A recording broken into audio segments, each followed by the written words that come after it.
when you talk about community, you are talking then about donors, clients. Yes. Yes. I mean, yep. so all those. Everybody who knows and cares about your organization. And that, I would emphasize, and I think you're going to support this, pick one. Right. You know, pick one to start. So like if you're serving low-income people, you know, poor people, you may not be trying to reach them because they may not necessarily have it. But there are many examples of how they. Right, that this but then you maybe wanted to go after the donors. Okay.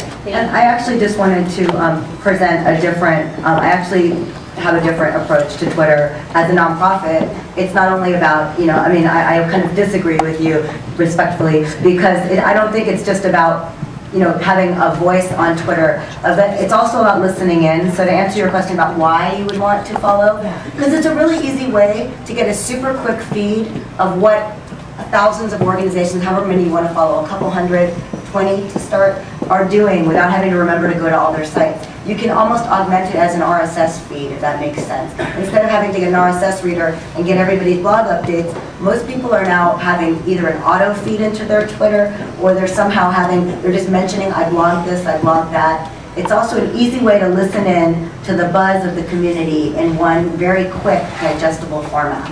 So it's not only about taking the time to have a voice yourself.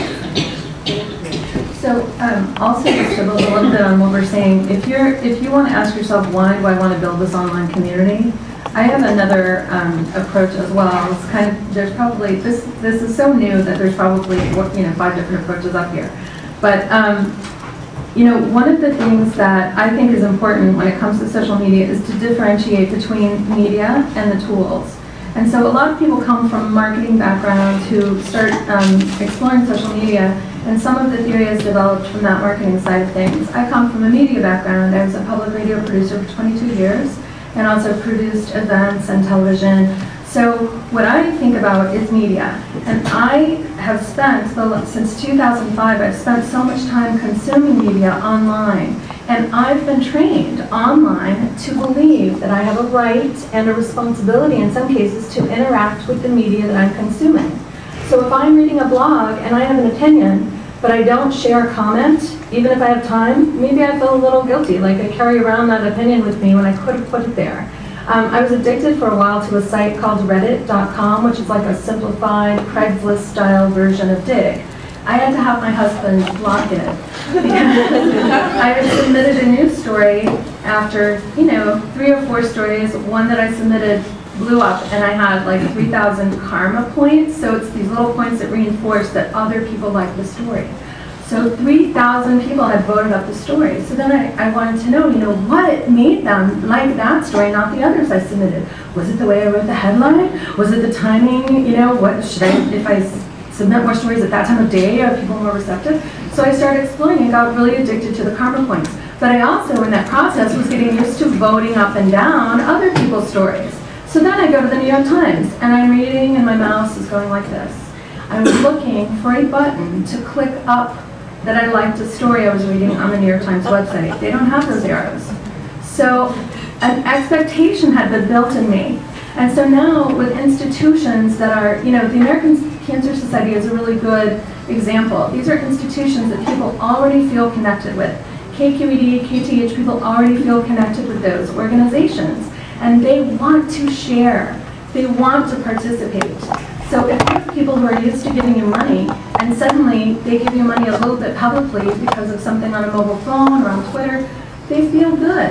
And they're more passionate, and that loyalty is reinforced. So that's just another way to look at it. Just one thing I just want to reinforce also about, you were asking, what can you do, right? And I got this question over and over again at Forrester so much that I wrote a book about it. And so, not just, you know, show the book or anything, but it's a great primer. And it lays out 5 things that organizations can, it's called Groundswell. And there are 5 things that we lay out in the book you can do. You can listen, so you can listen better. If you don't even feel comfortable talking to your audience, at least listen to what people are saying about your topic, about the cause that you're doing. What are the movements? What are things going up or down? What are people getting excited about? You can talk to people, have a dialogue with them. You can energize them. And this is so powerful when it comes to nonprofits. You have a cause, you can energize people around a story, about an event, Let them do the talking for you. It's so powerful. Talk about expanding, taking one intern, spending an hour or 2 hours a week on Twitter, and having the equivalent of, thousands of dollars of PR done for you for free in 2 hours' time. So if that doesn't sound tantalizing, I don't know what else is going to sell you on this. Then there's support.